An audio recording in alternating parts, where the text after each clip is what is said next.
Hello and welcome.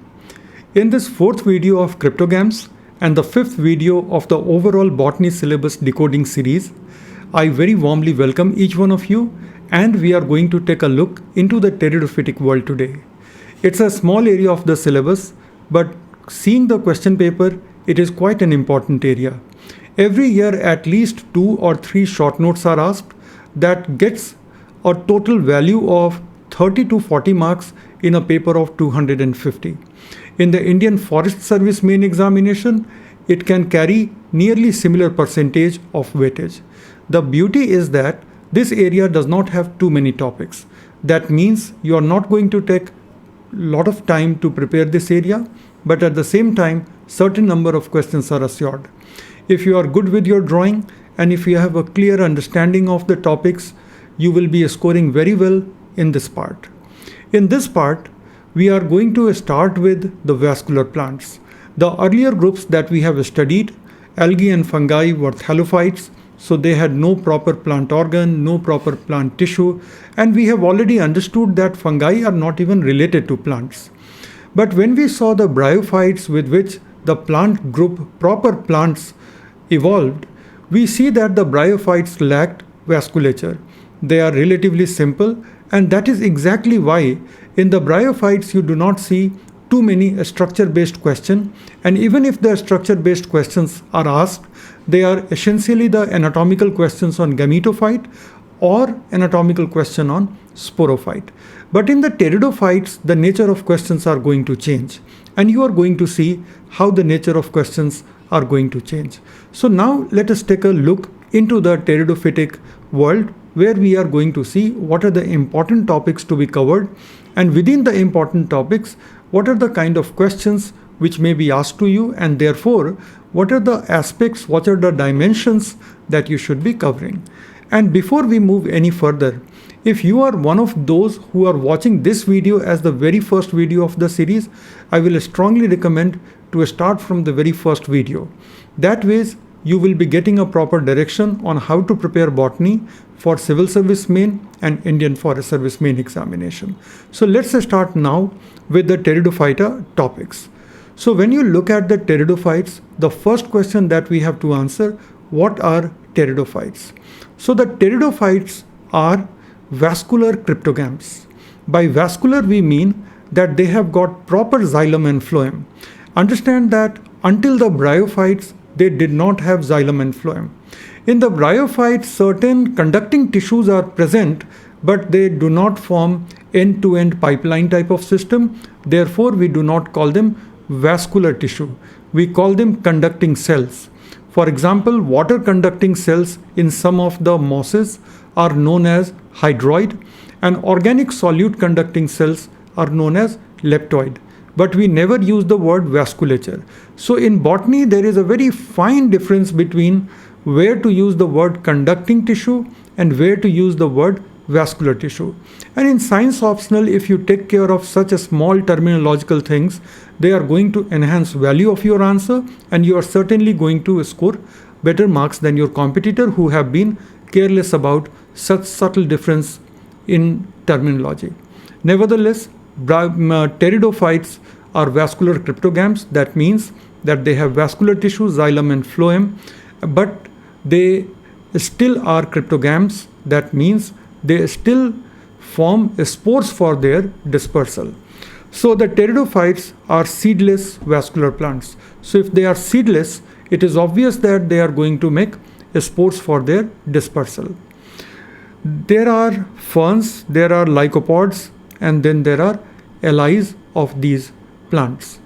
In the earlier literature, you will find that they say that there are 4 divisions within the pteridophyta, or sometimes they mention something like that there are 4 classes within the division pteridophyta. And then they will give the name of the classes: Coelurotopsida, Lycopsida, Equisetopsida. They will also call it Sphenopsida, and finally Phyllocopsida or Polypodiopsida. But in the modern literature of botany, we know that the world of pteridophytes belongs to only 2 groups of plants: lycopods and ferns and their allies.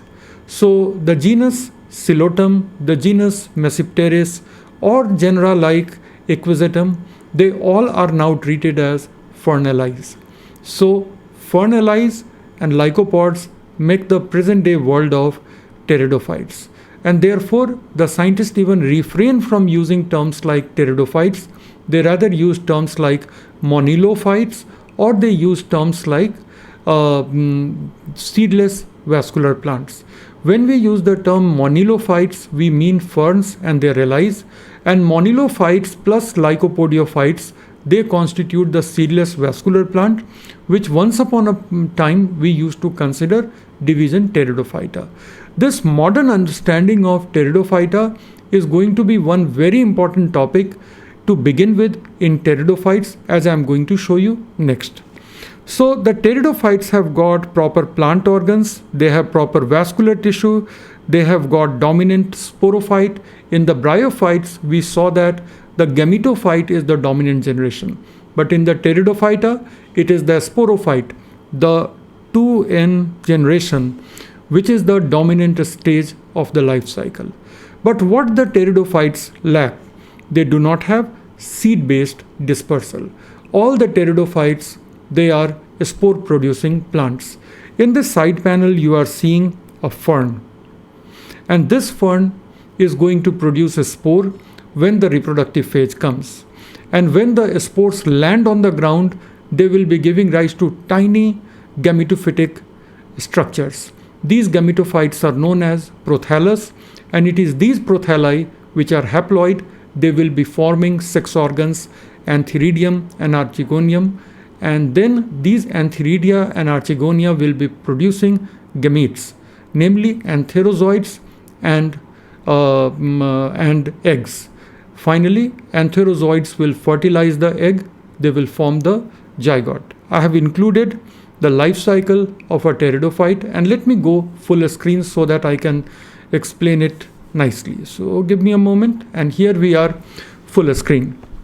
So now if you see, this is a mature sporophyte. So this is a 2n structure. This is a fern plant. This fern plant, when it becomes reproductively mature, on the underside of the leaf, spore producing structures will be arising. So if I can enlarge it a little bit for you, so you will notice that, let me try and enlarge this thing.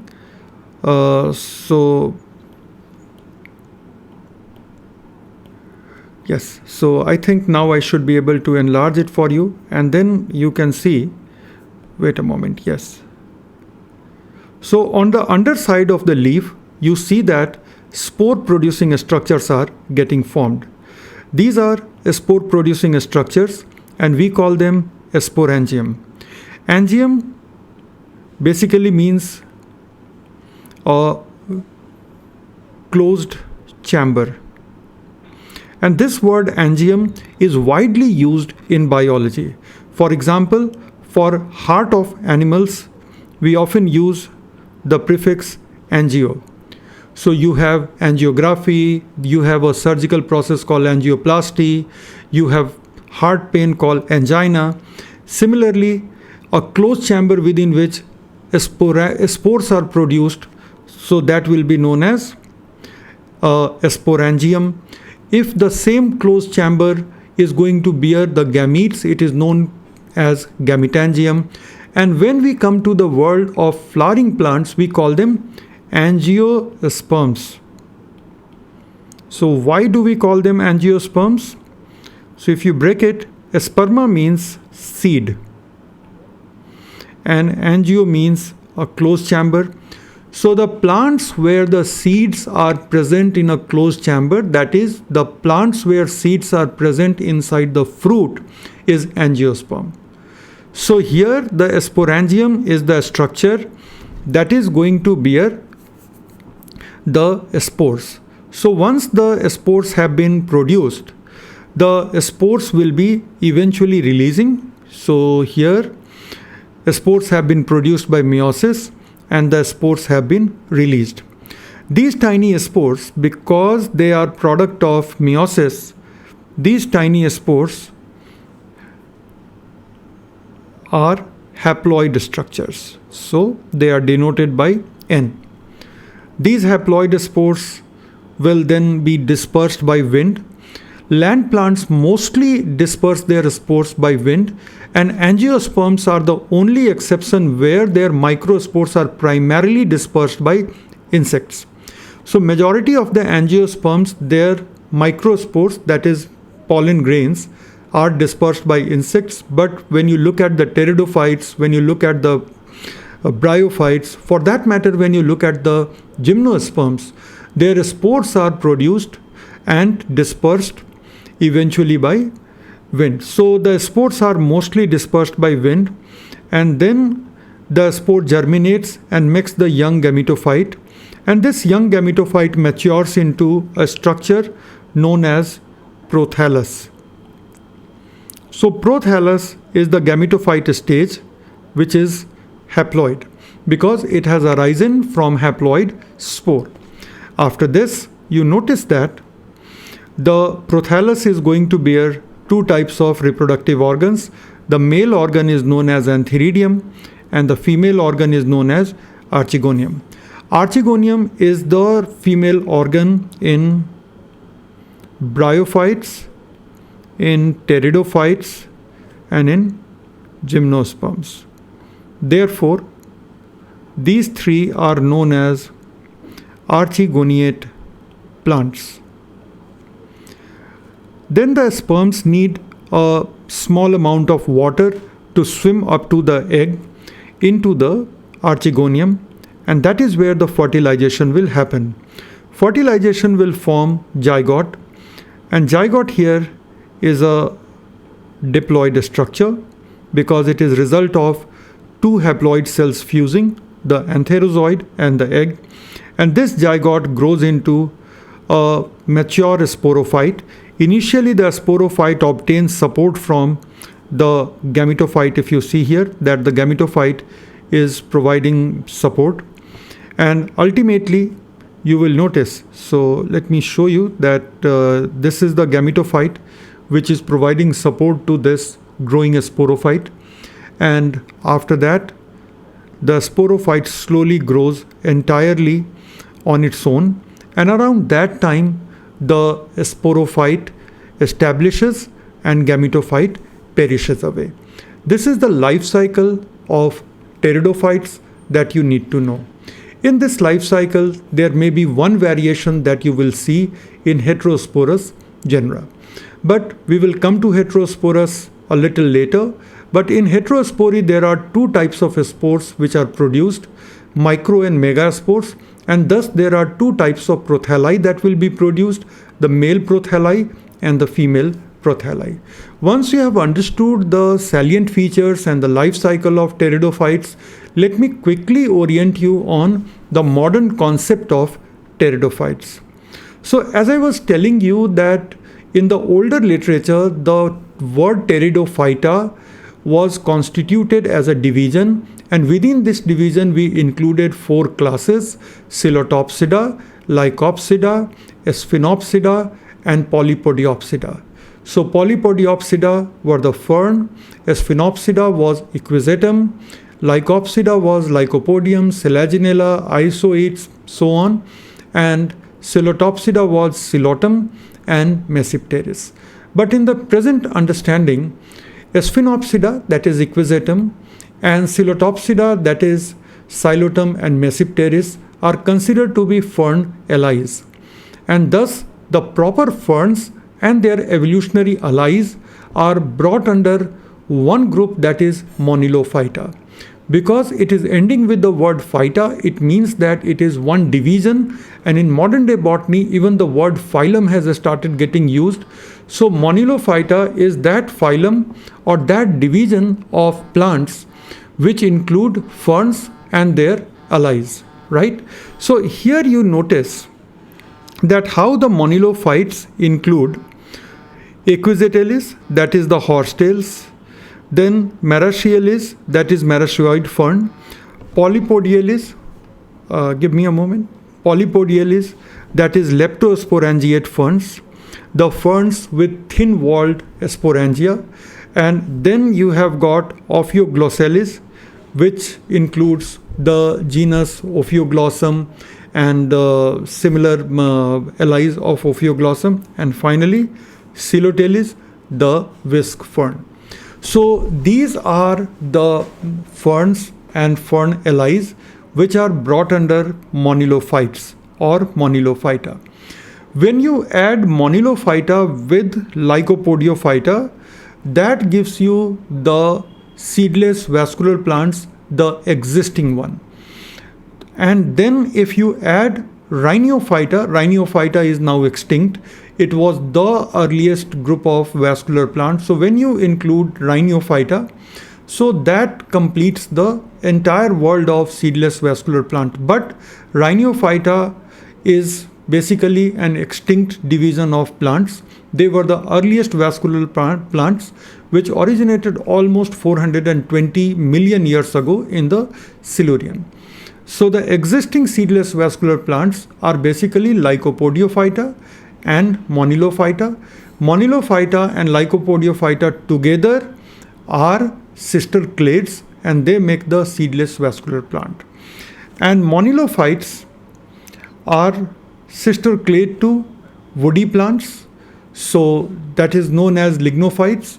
And within the lignophytes we have got progymnosperms, which was a transitional group between the ferns and the gymnosperm, and then the seed plants, that is the gymnosperms and angiosperm. I would understand that a lot of you might not have come across this classification, but to tell you the fact, this classification has been around for more than last 20-25 years.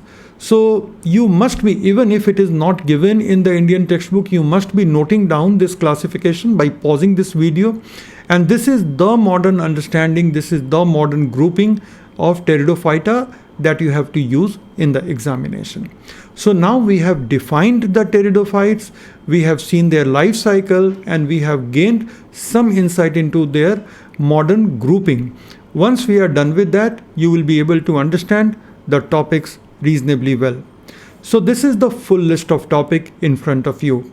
Pause the video, note down the topics. If you prepare every single topic really well in the form of good short notes, examples, illustrations, and clear concept, you are going to be completely safe with respect to this area. No further question can be asked to you in the main examination of civils and IFS, with the possible add-on of the distribution of pteridophytes in India. So now whatever is appearing on your screen, if you prepare it well, there is going to be no question which you won't be able to answer. That means you are totally safe.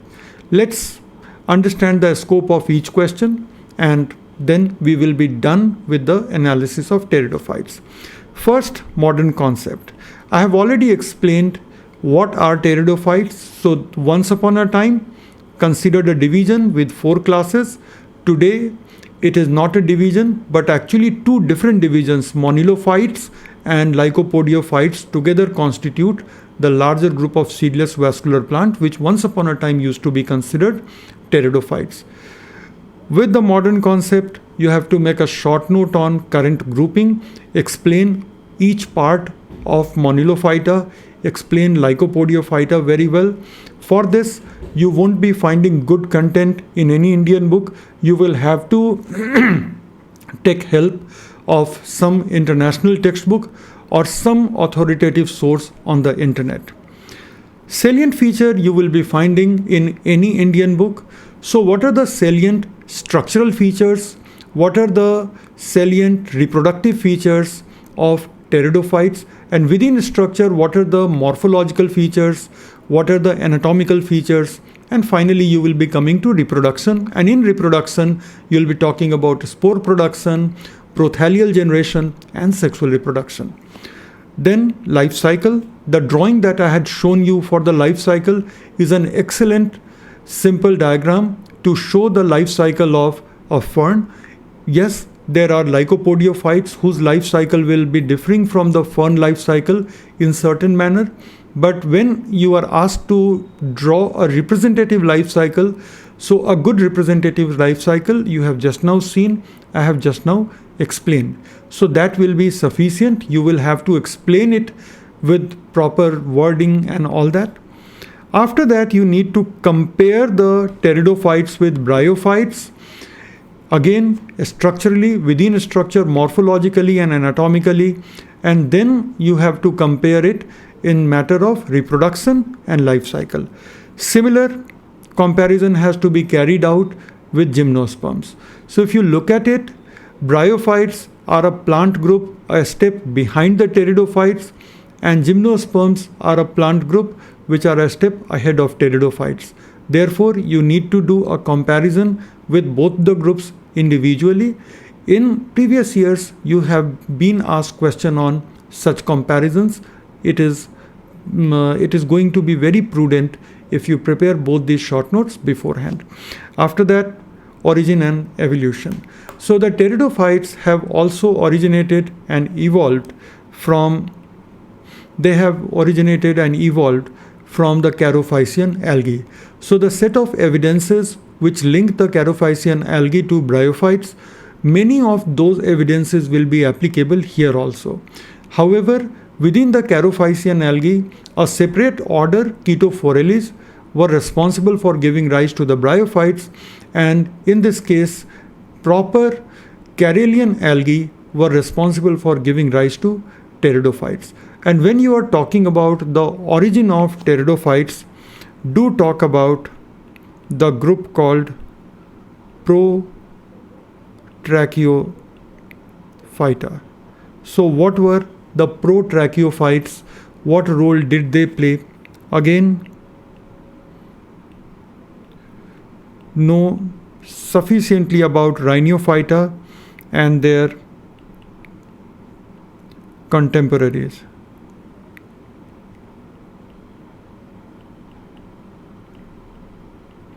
The contemporaries were first Zostaurophyllophyta,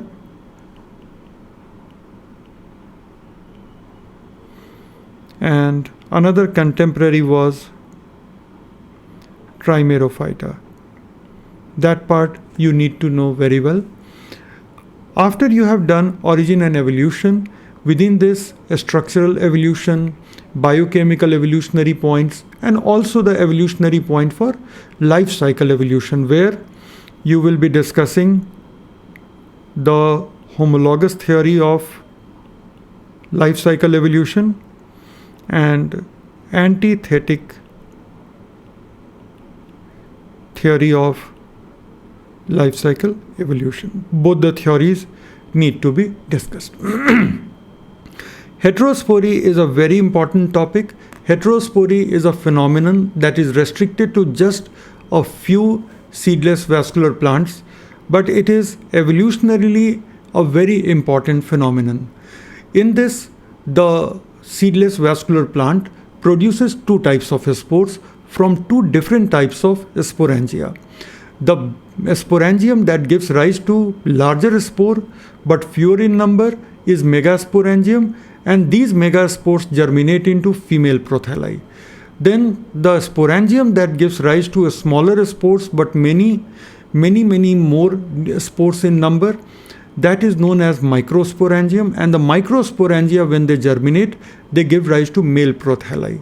So here at the level of prothelial generation, there is a sexual dimorphism. This is an advanced feature, and you have to link heterospory to seed habit.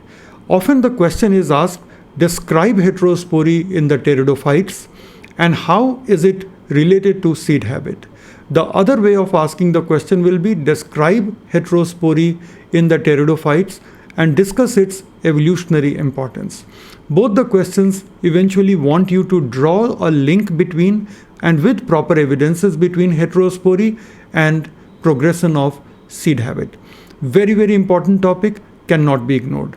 For that matter, even the next topic is equally important. That is a stellar system of pteridophytes and its evolution. When we talk of the stellar system, we mean xylem, phloem, and pith if it is present. These three together constitute the stellar system. It was the pteridophytic group with which the stellar system got established in the plant.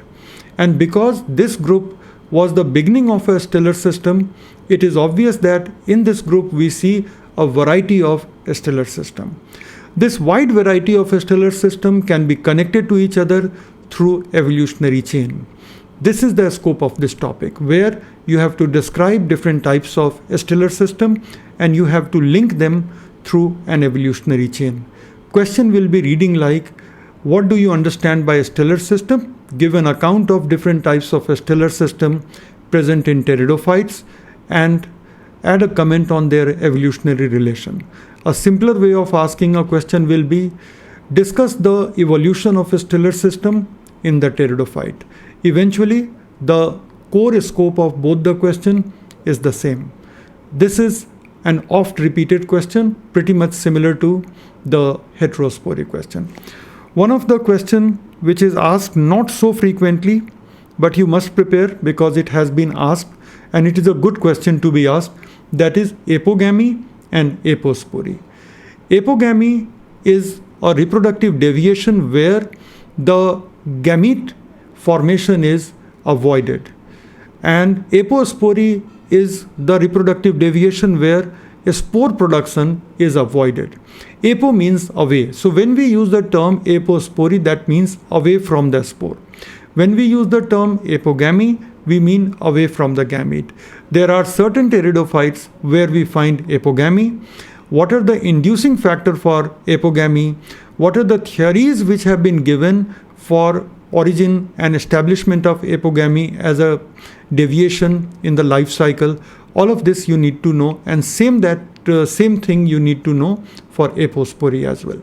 Once you are done with this, just add one more topic which I had forgotten to add here, distribution of pteridophytes in India. After that, you are not going to be asked any more question from the general side of pteridophytic biology. Then you will be discussing survey of members. In the survey of members, first one is rhinophytes and telome theory. Rhinophytes were the earliest vascular plants. The oldest fossil known is Cooksonia, and Cooksonia dates back to 425 to 420 million years ago. Rhynia dates back to a little later period, almost 410 million years ago. But Rhynia was a leafless, dichotomously branching plant which had got two axes, one prostrate creeping rhizome axis and then an upright dichotomously branched axis. They did not have proper roots, they certainly did not have leaf, but they had very primitive type of vascular system. They developed a sporangia on the termini.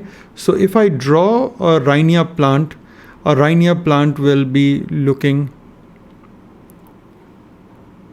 more like this.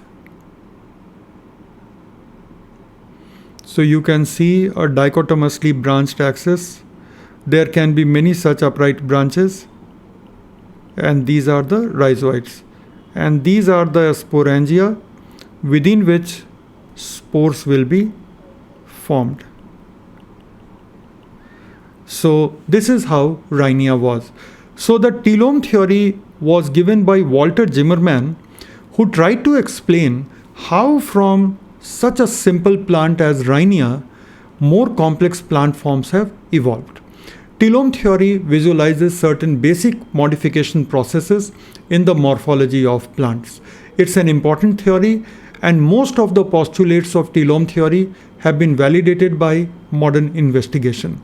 So in evolution of plant form, its complexity, telome theory is a very, very critical theory that you must be knowing, and it is important from exam point of view also.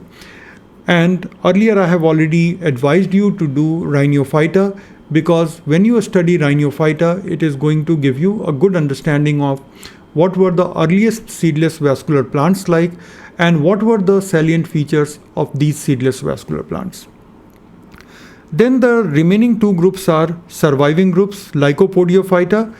First, do the core survey of what are lycopodiophytes, what is their salient feature, what is their diversity, and then you do the life cycle of Lycopodium, its morphology, its stem anatomy, its reproductive structure, how and where Lycopodium forms its sporangium. So you will be learning that Lycopodium forms its sporangium on the upper surface of specialized leaves, which are known as sporophylls.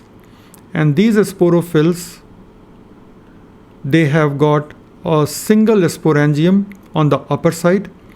The upper side is known as adaxial side. So on the adaxial side, you have got the sporangium forming. A sporangium bears only a single type of spore, therefore Lycopodium is homosporous, and this horn-shaped structure is called abaxial flange. So these details you need to know. And then how does the sporophyll organizes itself, how does it organize into a strobilus, all of this, and finally what happens when the spores germinate. In Lycopodium you find three major type and then a few minor type of gametophytes. It will be nice if you know about it. Then Selaginella, it is also a herbaceous lycopodiophyte member, but one of the thing about Selaginella is that Selaginella is a heterosporous plant. So Selaginella will be bearing two types of sporangia, microsporangium, megasporangium, two types of spore and two types of prothalli. So in Selaginella, apart from the general account of its structure, anatomy, you can also be asked question on Selaginella heterospory. So be ready for two types of question. One, a general question on Selaginella structure. Second, a question on Selaginella heterospory. Then you will be coming to ferns and their allies.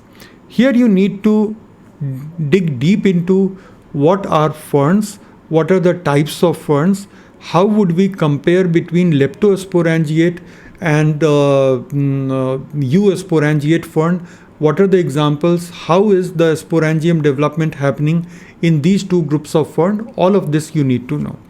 Then you need to know about fern allies. In fern allies, you need to cover the life history of Coleotem. Coleotem has been asked, will be asked, you should be preparing, and now you should also be preparing a short note on affinities of Coleotem. Because once upon a time, Coleotem was considered to be member of its own division. Today we very well know that no, Coleotem is not a member of its own division. Coleotem is actually a fern ally. So Coleotem life cycle and Coleotem affinity. Similarly, Equisetum is now considered to be a fern ally. So in Equisetum, you need to study its structure. In Equisetum, its morphology, its strobilus structure, its anatomy, all the three are important. But apart from that, there are two more topics of Equisetum which are important. Number one is affinities of Equisetum, and number two, you are going to be asked about the Equisetum incipient heterospory. Incipient heterospory is that the member of this genus are not actually heterosporous, but at times they display features which make them appear a little heterosporous. But that is not true heterospory, but incipient heterospory. Ophioglossum, generally they ask you a question on its spike structure and morphological nature of the spike. Be ready with this. In Adiantum, Pteris and Pteridium, two things. First, life cycle can be asked to you, and second is spore formation and spore release may be asked. Finally, we come to Marsilia and Azolla. They both have gained importance in the recent years. So Marsilia is far more important than Azolla. In Marsilia, the most important thing that we have to study is sporocarp. The sporocarp are tiny structures which are attached to a stalk, and they look like this. And inside this closed structure, you have got sori of sporangia. On a sporocarp, you can be asked its internal structure. You can be asked to describe various sections. So those sectional views can be asked to you. And one of the important questions will be on morphological nature of sporocarp. How in the pteridophytic world such a closed compact structure enclosing numerous sori could arise? What was the precursor, morphological precursor of this structure? So many theories have been given. You need to be aware of those theories. And in this set of theories, pay special attention to the Puri and Garg theory. That's a very important and widely accepted theory. Once in the civil service main, they asked a small note on Puri and Garg theory of Marsilia sporocarp morphological nature. After Marsilia, you will be doing Azolla. In Azolla, you should do its structure, its life cycle. Azolla is also an aquatic fern like Marsilia.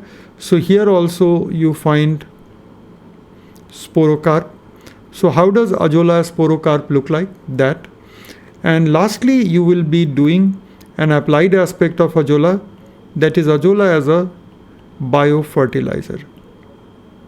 So these are the topics that you need to do for Azolla. So once you are done with all of this, so going back to the original slide, so you will realize that then there is nothing else that is needed to be done in pteridophytes. There are not too many topics, although the list might be seeming longer. Some of you might have a sense of disbelief that how am I saying that there are not too many topics, but indeed there are not too many topics. If you sit down to prepare, it is going to take you not more than a week's time to prepare really good notes. But then you need to develop basic concepts. If you are not a botany background person, or more specifically botany honors person from a good university, you may take a little longer time. But just be patient. It is not the speed of preparation, but it is the quality and exam orientedness of preparation that will finally count in your main examination. So sometimes it may take a little longer time. Just be patient and give it the time that it is needing, but do not forget to be consistent with your study hours. A certain part of study hours have to be given to botany, and in those study hours you try to do this area daily, and even if you make a small daily progress, eventually you would have accumulated a very good set of notes. Finally, before we leave, the sources are going to be Professor Rashid's book, Pteridophyta. That's an excellent book. But you will have to make notes from here. You can also use O.P. Sharma's book, or if you want to continue with Singh Pandey and Jain, you can very well continue with this. But none of them have got very modern account of taxonomy. For that you will have to look for other sources. And of course you have got my latest notes. So if you